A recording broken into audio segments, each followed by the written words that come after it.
মা, কলেজে যাচ্ছি, থাকো। আচ্ছা ঠিক আছে, যা, সাবধানে যাস। ও বাবু, তোমার মেয়ে কোথায় গেল? কলেজে গেল?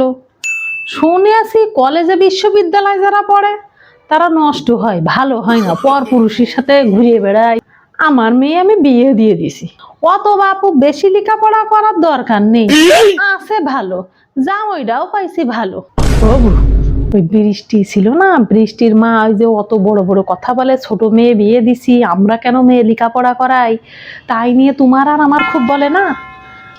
ওর মেয়ে বৃষ্টি আছে না, ওই বৃষ্টি ওই শ্বশুর বাড়ি যেয়ে ওর বরের রেখে আর একটা ছেলের সাথে প্রেম করেছে। হ্যাঁ, এরকম কাজ করেছে, পুলিশ খুঁজে পাচ্ছে না, তাই শুনলাম যে এত বড় বড় কথা বলে, এত আমরা মেয়ে লেখাপড়া করাই, তাই ছোট মানুষ এরকম বড় একটা কাজ করতে পারলে। ওই বোর খুব বড় বড় কথা, আসুক, আসলে বলে দেবো আমার সামনে।